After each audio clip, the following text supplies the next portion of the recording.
context of an Indic Renaissance, dharmic value systems are central to the revival of the state, which is the modern Indian Republic. Could you please shed light on the interconnectedness of Bharat's timeless value systems with 21st century Hindutva? Yeah. So see, because there are three keywords into the question. One is the Bharat, one is the constitution, the third is the Hindutva. Mm-hmm. So when it comes to Hindutva, people don't get it right. I'm very sorry to say that those people who even carry the pattern of Hindutva have also caught in the trap of the wrong definitions. Mm-hmm. And it's very important we set the definitions very right, because if you don't Right. set the definitions right, then that's why you have a dictionary. That's why you have got a terminology per se. Otherwise, anyone can come with anything.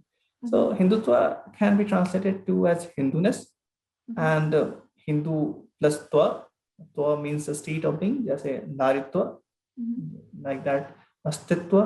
So it is always about the state of being. So when you are trying to be a Hindu, whether you are doing a puja, or whether you are doing a Gaudan, or whether you are doing something good for the country, right? Because this comes from our scripture, or rather scripture is not the right word, our Shastra. It comes from there. So it all is about the Hindutva itself. So many people have a perspective that Hindutva is about kind of resisting something, which is not the case. I will be very candid about it, because Hindutva is like water. When you feel cold, you take warm water. When you feel the heat, you take the cold water. So, but the component remains same. That is H2O. It never changed, right? So, like that Hindutva, if something is so, when the Hindu king of the Gujarat gave the refuge to the Parsis in the 8th to 9th century, it was to Hindutva. It was a Hindu nature, because they were being persecuted somewhere else. No one else did it, but a particular Hindu king did it, right? So when Shivaji saw that there's a lot of problem happening, and it's important to really get this guy Aurangzeb complete throttled. So then that was also Hindutva, because being a Hindu, he was doing certain act, right, to keep the dharma alive. Whether that was to that time to give the place to the persecuted ones, that was also a dharma. Right now also it was a dharma, because there was a disaster happening. So Hindutva, and now when it comes to constitution, so constitution is something which is like Ambedkar himself said that people may take this another way also. Once he said that I am ready to burn the constitution as well. So what he meant, he didn't mean that he wants to burn the constitution. He meant multiple things. There are multiple reasons which can be drawn out of it, or interpretations. So one thing is very clear, that of course there were incidents, something happened, and that's a different story. But it is very clear that constitution can be amended. We have the power to amend it as per our democratic system. If you don't like something, you just vote out the person who is not there. You get the right guy whom you feel to be appropriate one. That's why, and constitution is always amendable. People do see that there is a problem in the Article 25 to 30. I do see that it's a problem. It's a big problem. But I still don't see that constitution is a problem, because we have provision to amend it.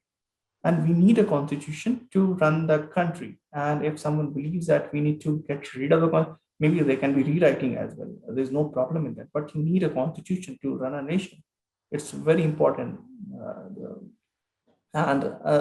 Given the situation and the scenario in the 21st century, when people are trying to decode Hindutva in different ways, which is okay, because the different situations at that time, because what you see on the ground is much more different than what we at times discuss about academically. The situation are very different on the ground. They have to fight it out. There are a lot of things which are involved, but we need to bring in a lot of academic discourse into our thing as well, because we cannot disconnect with the constitution. We cannot disconnect with the Hindu idea. And as far as the Bharat is concerned, because you coined the term, and the Bharat term also comes from our Puranas. So, people may not say that constitution is very colonized or something like that. It has taken the ideas from our own roots. And if something is not right, we can always amend it. We can change it. Maybe something can be completely nullified. So all these three things, that is Bharat, the constitution, and Hindutva, are essentially required, and they can run all in one parallel, or rather they can become coincident. They can intersect at a particular point, and that is how the way forward it is.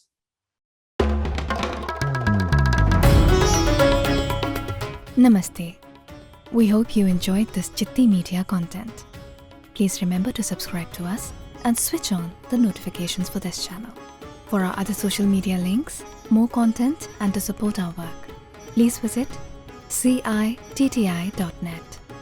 Dhanyavad. Namaskar.